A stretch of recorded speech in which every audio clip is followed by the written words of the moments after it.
So the BRRRR strategy is an acronym. BRRRR stands for buy, rehab, rent, refinance, repeat. You buy a distressed property, and it's really important to understand people when we tell people that we bought this property for $55,000 or we bought this triplex for $125,000. People think, how are you buying properties that are so cheap? Well, these properties are distressed. They're distressed properties and they need work. And that's why you can buy them for pennies on the dollar.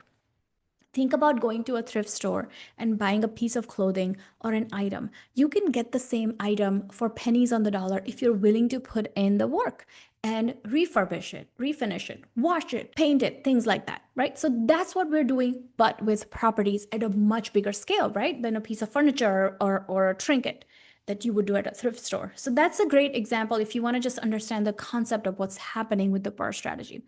So you buy a distressed property, you buy that for pennies on the dollar, then you take that property and then you renovate it. When you renovate this property, what's going to happen is you're going to force it to appreciate. So again, take the thrift store example. You found a trinket at the thrift store, it's covered in mud, but it's actually really valuable. But you understand what value it would be once you refurbish it, right? So you bring it home and then you put in some work onto it. Now that piece of jewelry or whatever item that you picked up, now it's worth a lot more. Same thing with properties. So you buy a distressed property and then you renovate it and you force it to appreciate in value. Once you renovate this property, then you can find a tenant. It's a beautiful home for somebody to live in. Find a long-term tenant.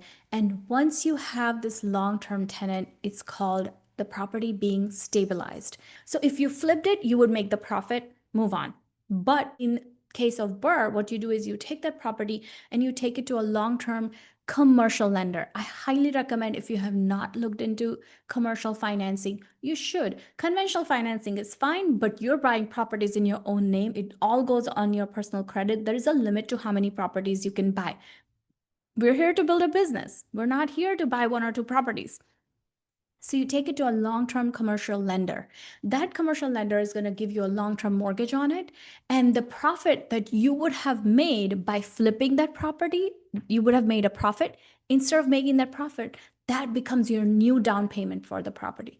When the commercial lender gives you a long-term loan on it, you get to pay yourself back all of the money that you put in to buy and renovate the property, and you get to keep the property and collect the cash flow. Now, let me tell you real quick how you calculate the cash flow. What you do is you take the rent that you're getting for the property, and then you subtract the principal and interest on the mortgage, property taxes and insurance, and any expenses that you have on the property. Once you subtract all of that, you get your cash flow.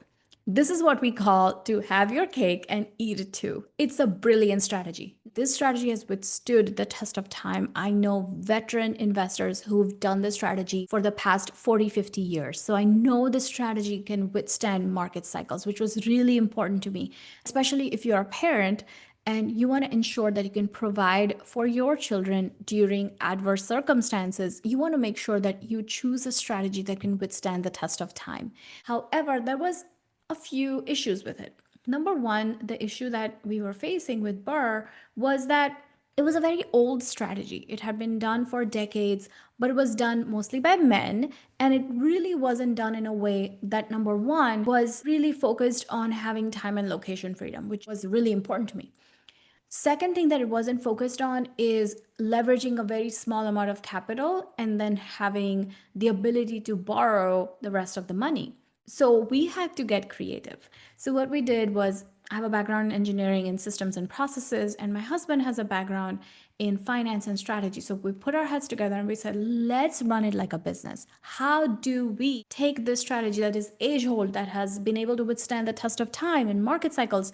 Let's figure out how to take this strategy and modernize it. And by the way, we have a book on it as well. It's called Accelerate Your Real Estate. It was published by BiggerPockets.